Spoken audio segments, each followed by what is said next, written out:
Now, once we have this, the demand and the supply, all we have to do is we have to bring them together.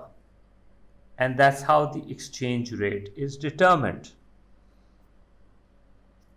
Let's say the exchange rate, quantity for dollars, you intersect the 2 points, the supply for dollars, the demand for dollars. Know this, that if the diagram is for dollars, you will have quantity of dollars over here, and in the exchange rate you will have whatever currency divided by the dollars. Okay, you will never have demand for dollars and supply for rupees, or supply for dollars and demand for rupees. A single quantity of dollar diagram will show demand and supply of the same currency. Wherever they intersect, that is my exchange rate in the market as of now. Now, there are various reasons which can cause these curves to shift. Okay, there are certain changes that will take in the demand and supply for my currency. Okay, so what I'll do is I'll show various cases that can cause the demand and the supply for a currency to change. All right, let's begin. In the first case, what I will do is I'll just directly jump into extreme बल्कि पहला easy कर लेते हैं. Case number 1, USA exports rises. What's going to happen? Well, if USA is exporting more, that means somebody else is importing. And since USA is selling the good, the foreigner will need American dollars, right? And when they need American dollars, in the international market, the demand for dollar is going to rise. And the curve is going to shift outwards like this. What's going to happen as a result of this? The currency is going to appreciate. In your essay, you have to mention that if the export of US is going to rise, foreigners have their own currency, so they will have to buy the US dollars to pay US producers. And so the demand for dollars is going to rise, and it will cause an appreciation. Number 2, let's do a more. Number 2 says, let's suppose the US inflation rate falls.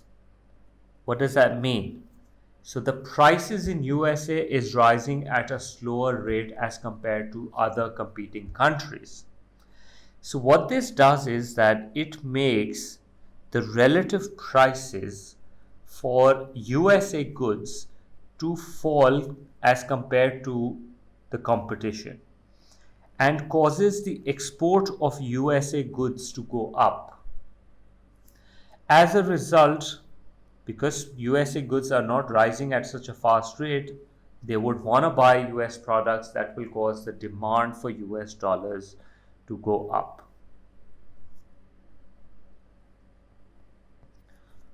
On the other hand, other countries experiencing that their goods are becoming faster and more expensive, but in fact, from the USA point of view, USA is thinking, all right, so our inflation rate is falling, so our product is more competitive than foreign countries' products. So that means the price of import is going up in a way. Their product is more competitive.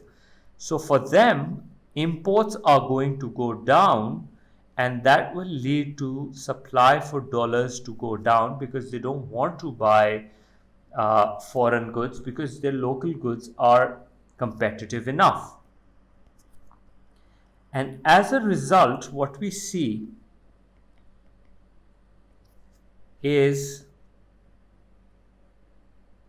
that the dollar appreciate in value. So a falling inflation is good for countries' currency.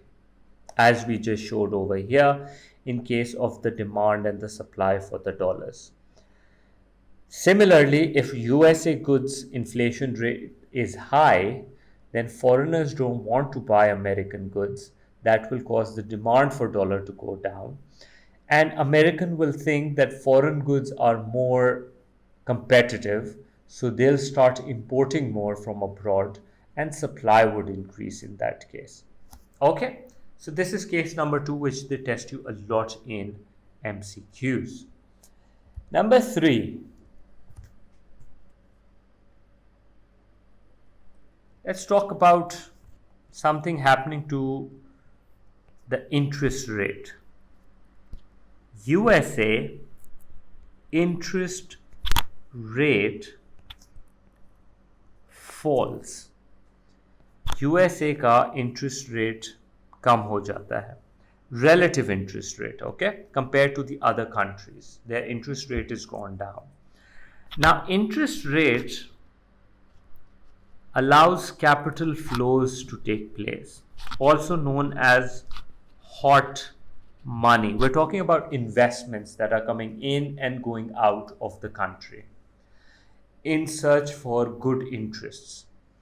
If the USA interest rate is low, then foreigners will invest less in USA, and that will cause the demand for dollar to go down. Okay, because it's not worth investing in US, they're giving a very low interest rate. On the other hand, the US resident will see that, okay, so in USA the interest rate is low compared to some other country which has a higher interest rate. They're going to take the US dollars and they will invest abroad. And to invest abroad, they will have to sell dollars, and so the supply for dollars is going to increase. As a result, the supply increases, and overall we can see over here that the US dollar is going to depreciate. Okay, so I've mentioned above all the factors which can cause supply and demand to change, and they can come up with various reasons for doing that. What I need you to do is make sure that you can think of as many as you can, and then work out the diagrams accordingly.